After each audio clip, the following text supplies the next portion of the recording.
back again to horses and archery. I hope the wind will allow me to do this this way, where I won't have to do a voiceover, but I might have to. The last few sessions with this horse, y'all seen how she was acting. Again, she was supposed to have pretty extensive training. Don't know. I mean, that's just what I heard. But riding her out at the ranch and seeing how she was doing in the round pen and different things like that, not the best in the world. So we're going to have to just slow down with this horse. Okay, I'm not going to try to shoot on a horse that's acting like this. I'm not going to try to take it down the track and shoot off of it. She's not ready. So what as you can see, the last session when I took her to the ranch, she wasn't real okay with being out there. She didn't just totally go crazy, you know, but she wasn't okay. So what that's telling me is that she hasn't been, more than likely, she hasn't been ridden out very much. She hasn't been taken to new places enough that she's okay with being in new places. All right, and having being in new situations, it makes her nervous, and she needs that needs to change. Okay, she needs to be able to handle that a little better before you take her and try to canter her down the track. Okay, same thing. You've seen how she acted in the round pen. All that it needs to change. Okay, so that's what we're going to be working on right now. One of the ways we're going to do that is I'm going to ride her. I'm going to keep taking her to the ranch. I'm going to take her out with me as much as I can. And one of the things that I do is on these green horses like this, I'll take them out, and while I'm practicing, I'll just go get them and tie them up and let them stand around with me while I'm practicing. Okay, that's one of the things that I'm going to do today. And I'm going to take the opportunity to show you different types of bows, a few different types that I have. And some of y'all might be just getting into it and wondering, you know, what kind of bow to get, why Turkish, why Ming, why Hungarian, you know, just whatever, why Indian style. And I'm going to try to explain to you why I picked the bows that I pick. Okay, so whenever you are looking for a bow, if you're just starting, I would advise you to go find a dealer that will let you go shoot multiple bows, different types of bows, different handle designs, and that's major. Okay, I don't know a whole lot of dealers like that. I know a couple of them that's real good friends of mine. Ground Zero up in Michigan, if you're in that area, has a big supply of horse archery bows that you can go and try different handle designs. And I'm really dwelling on the handle design because that's probably 75% of you being consistently accurate is the handle design. Okay, if you're around the Texas area, you know, or further south, the Flying Hun, Rob, he has a big supply of different types of bows, horse bows, on hand that you can try. And those are about the only two that I know in the United States. I know there's more than that. Okay, there's bound to be. Just try to find one like that. Any one of those two, okay, even in Ground Zero with Jennifer and Scott. If you have to just get on the phone and talk with them. Same thing with Rob. Call them up, get them on the phone, and explain to them kind of what you're looking for and what situation you're in, and they could probably set you up with a bow that you'd be happy with just over the phone. But me personally, I would recommend you go to a place and actually shoot multiple different bows. And the reason being is that your handle design is major, okay? This is a Turkish design. You see the hump right here? The reason why the handle design circuit is so important is because of Katra, okay? If you don't know what that is, it's bow torque. It's when you shoot, you knock your arrow and you shoot, your bow will actually, when you release, it will go to the left and down. So what it does, it actually will take your arrow and take it off of the bow, side of the bow just a little bit when you shoot. And it does it. I'm going to put a little video up there and let you see what I'm talking about. You get Katra, or the way I get Katra is all in my grip, okay? A lot of people will try to get Katra by gripping tight here, okay? With the traditional archery that you do here in the United States, you usually use pistol grips, and you grip it like this, and they hold it this way. And to get Katra with this grip, you have to physically move the bow, okay? Which makes it almost impossible to get consistently. What you need to do the correct way, or the way I do it, is I grip it tight with my little finger. I open my bow hand up, and I'll get the back of the bow right here, right on the pad. I'll get the center of the bow. It's going to be right on the pad here. And whenever I grip it, I will grip it tight with my little finger and tight with my ring finger. My tightest finger is my little finger. My middle finger will kind of stabilize it, okay? Thumb and forefinger is loose, okay? They don't grip anything. All they're doing is just stabilizing it. They're catching your arrow, okay? Whenever you shoot, your forefinger, you're gonna trap it between your thumb and your forefinger here. Keeps it on. Then when you go to draw, you're gonna take your pointing finger and just curl it in like this, okay? And what that does, I don't know if you'll be able to see this or not, but what that does, whenever you shoot, you seen what my bow did? I didn't make my bow do that. I just followed it, okay? It will automatically go down and to the right by itself. And I'll show another little video of it to help you with that. Okay, this is holding it like you would, like the modern archers do, traditional archers, like you would a pistol grip type, between your thumb and your forefinger, and then loose with your bottom three fingers or two fingers. See how much bend you have in the arrow. The arrow really bends and then stabilizes and hits its target. Now this is doing it just the opposite, holding it tight with your little finger and your ring finger, and then loose with your middle, and not holding it hardly at all with your thumb and your forefinger. And I want you to see how the bow, as soon as I release that string, the bow is going to start to tip forward and to the left, and it does it on its own. My hand's not doing it. My hand's going to follow it, but I'm not going to make it do it. See there, it's already started, bam, and then I follow it around, and you see how straight that arrow went.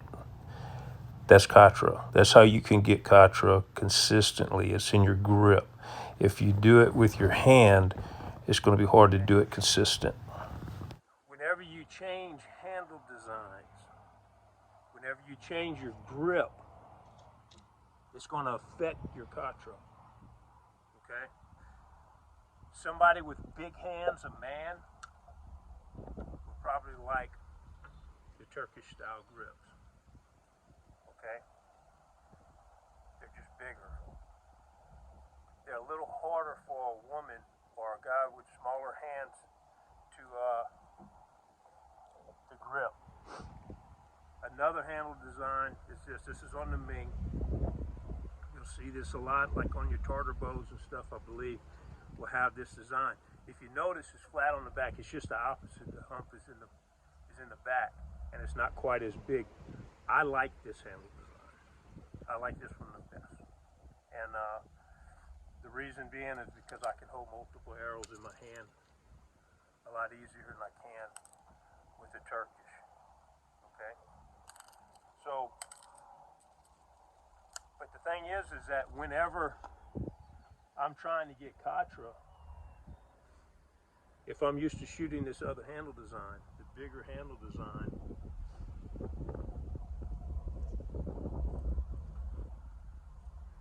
this one fits further in your hand, further up, okay? So it's easier to get your Katra because the top of your hand is gripping, it's kind of like a lever, it's further out, okay? So whenever you release, it follows, you load it, and you release it, it goes a little better. This one's a little bit harder to get Katra because it's just the opposite, it's back here, but you can still get it. What I do again is I roll it here. I get tight, not quite as tight. Middle finger's just more stabilized and everything. Top two's loose.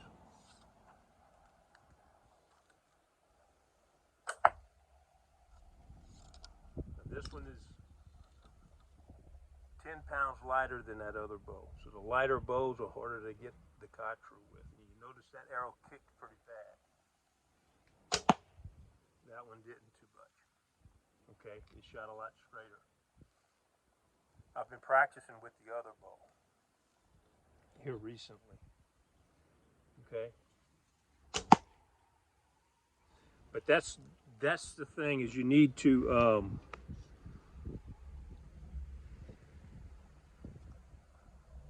decide what type of handle you want. Native American, it's just round, just a little small arrow. I mean a little small rest. Let me go get my arrow. And you notice what I'm doing with this horse. I'm just leaving her right there and let her do what she thinks she needs to do, okay? Just letting her absorb it all. Okay, I do the same thing with this grip. There's no hump on the back. There's no hump on the front or the back. Okay, it's just a lot smaller grip, but I grip it the same way. I'll grip it the same exact way.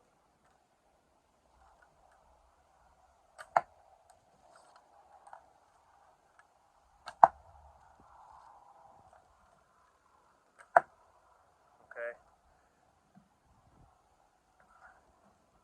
When you're looking for your bows, that's major. That's 70% of your consistency of being accurate, of shooting accurate. I switch bows so many times. Everybody laughs at me because every competition I go, I got a different bow, got a different handle design.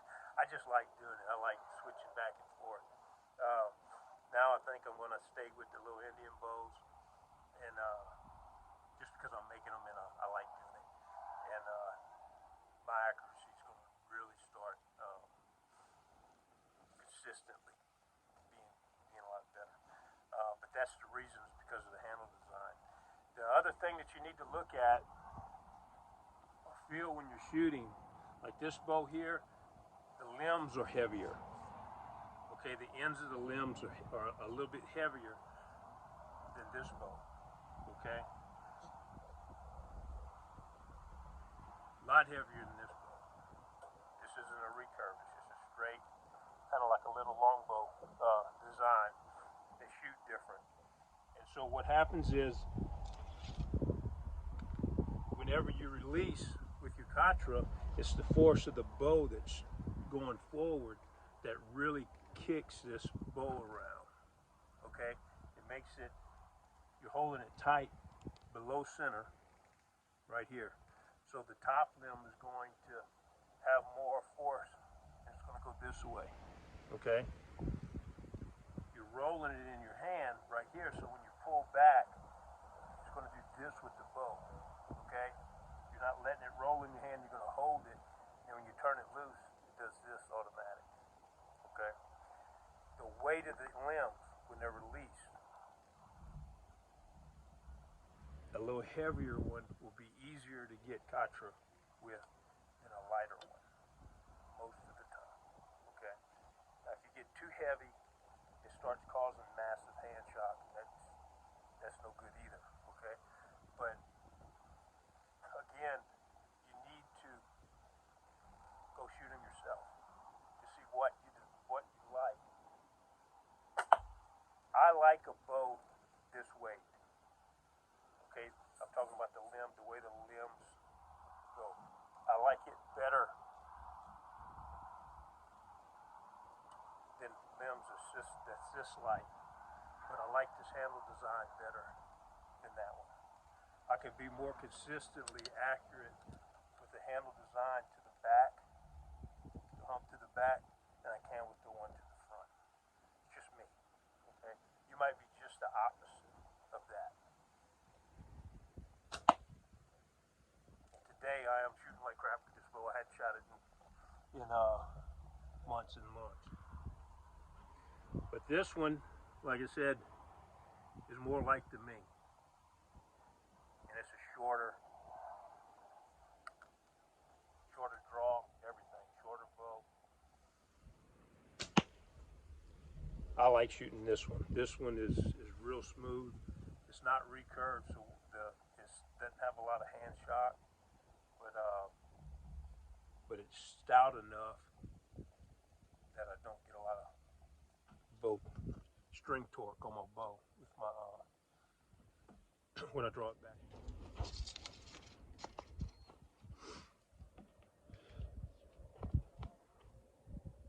When you're shooting, how I shoot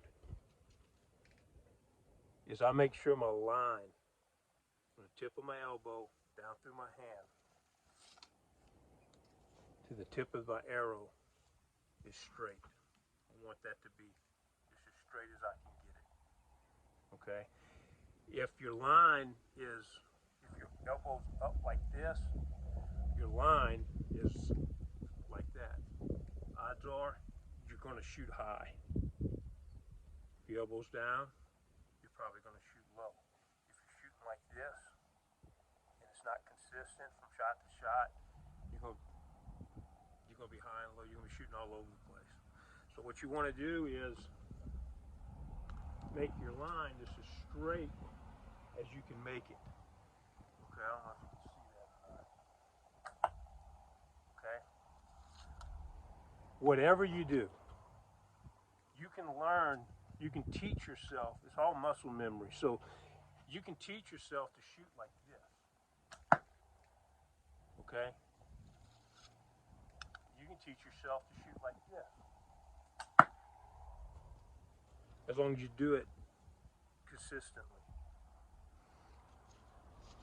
In my thinking, the best way here for me to do it consistently is make sure my line's straight, pull straight back from there. Okay? First anchor point, release to your second.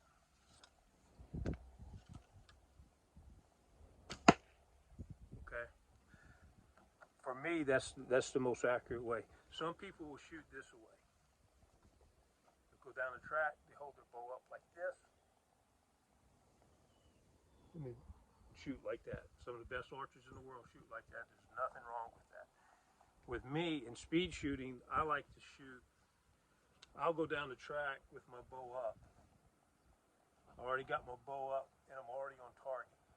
I'm looking straight through my bow, right across here. I'm shoot myself in the eye, okay? Looking right across here, straight through my bow. As I'm cantering, I'm going across the start line, looking at my first target, just like this. Come up, I knock my arrow, and I get my line straight. Try to get it, okay? and then I'll pull. And I'll pull just like this, straight back. If you do that, you can release, if your line's straight, you can release here, here, here, here. It doesn't matter. Any part of your draw is going to go straight.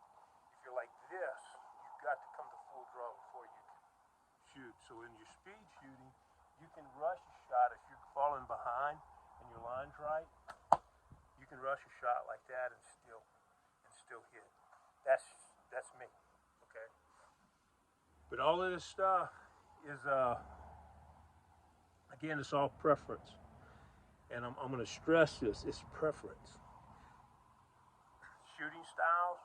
Those guys say you got to do it like this. No, you don't. Okay.